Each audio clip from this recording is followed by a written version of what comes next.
The instruction of the Lord is perfect, renewing one's life. The testimony of the Lord is trustworthy, making the inexperienced wise. Welcome to another series of the Apostles' Teaching.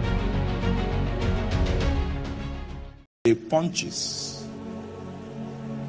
that demon spirits strike at us. The punches. Have you ever seen any wrestler or a boxer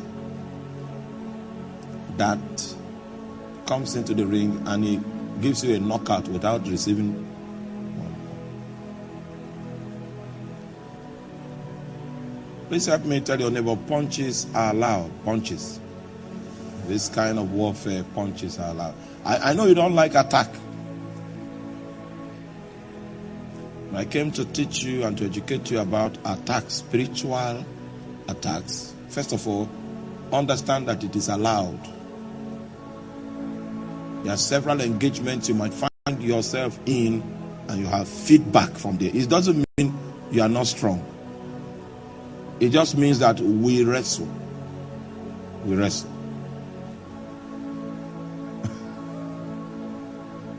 Once upon a time, I went to preach. We started from Enugu. It was an Eastern regional apostolic invasion. We started from Enugu. It was powerful. If I'm not mistaken, that the hall we used is the biggest possible hall that is available for rent in the whole of Enugu State.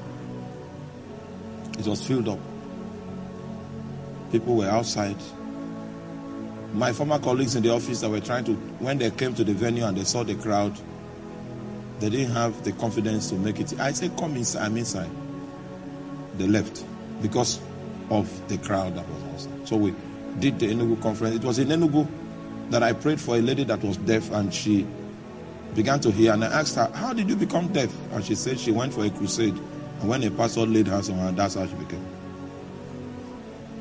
May the Lord help us in Jesus' name. Yes, that was the story of how she became deaf. We finished from Enugu, we went to Oka. It was in Oka, I was in the hotel room praying, and I saw blood. I don't know with what eyes, whether it was in this body or not, but I saw blood running on the walls of the hotel that they put me. And when I pressed about it, the great one said it was not the hotel. It was not because it was not particular to the hotel, but the entire territory, that there's bloodshed in this territory. Gave some instructions as to what we need to do. It was a mighty meeting. In Enugu, cripples walked. In Oka, cripples walked. We moved from Oka to Owerri. It was in Owerri. After the first night, it was very tight. Second night, I went and prayed. Then it was the third night.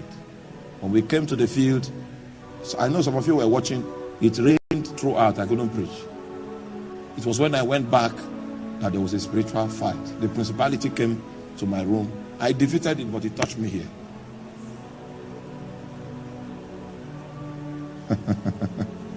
Please help me tell your neighbor, we wrestle. It touched me here. I left Owerri, I went to Aba. We had our meeting in Aba, powerful. From Aba, went to Port Harcourt, the edge of, Port Harcourt, and finished the whole Eastern Conference. By the time I got back, I thought I was dead.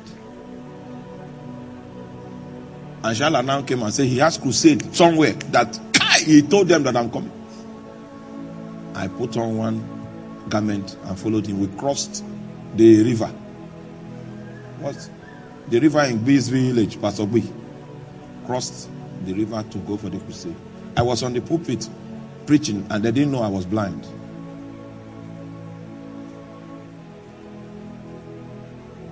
I almost fell, but they didn't know. At least the thing didn't stop me from talking. For like 20 minutes, I couldn't see. I was still talking, preaching. It was a powerful night that night. I crawled to my bed, and I was sure that I would not wake up the next day. And I told Jesus, is this how my exit from this world will look like? And in the dream, the Lord now came to me and said, don't worry about yourself, just follow me. Came back, went to the hospital. When they tested me, I was so sick, according to the test. The principality touched me. So that's a blow. I was advised to rest. I rested. There were treatment, all of that, and I got back to my feet. I told Satan, you would have taken me. It was in your interest for you to take me, because you too, you won't rest again.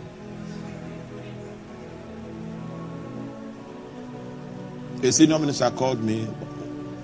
I called him and said, does the devil attack you the way he attacks me? He said, my son, in 1983, I went for a crusade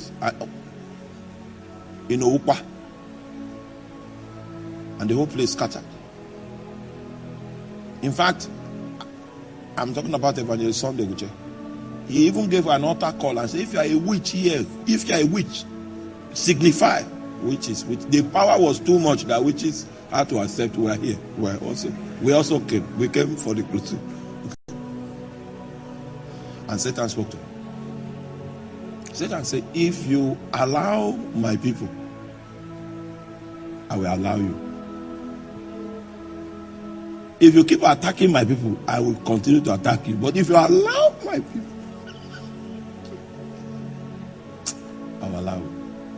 So Satan brought that thought to him before he came for the crusade ground. And when the hand of God was moving so powerfully, and the witches indicated that there were witches, Satan spoke again and said, didn't we agree that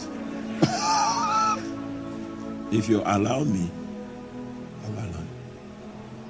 So because of that quiet agreement, he refused to deliver those witches. He said, you are delivered in Jesus' name. And you know that's not how deliverance takes place.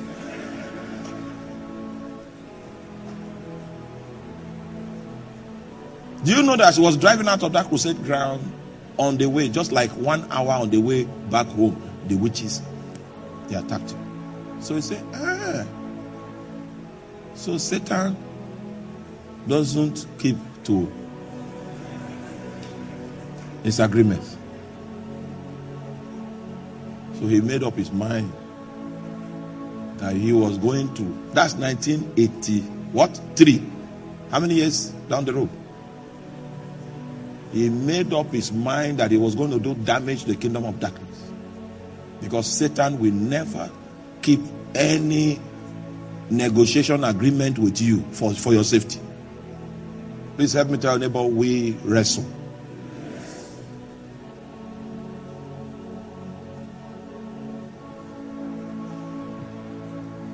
If the issue of that attack was not strong, I will not tell you. You think? It was as if life was living. But I continue preaching. And after that crusade, Jesus Christ, I learned a thing or two. First thing I learned was not to overstretch my body. Right? You need to be in very good balance, in health, in spirit, to be able to combat spiritual warfare. Don't stand at any extreme. Satan will exploit it. Are you with me? So even now that you are fasting, ensure that you are hydrated. Take water. Don't say you are. Don't find yourself on any extreme whatsoever. The instruction of the Lord is perfect, renewing one's life. The testimony of the Lord is trustworthy, making the inexperienced wise. Welcome to another series of the Apostles' Teaching.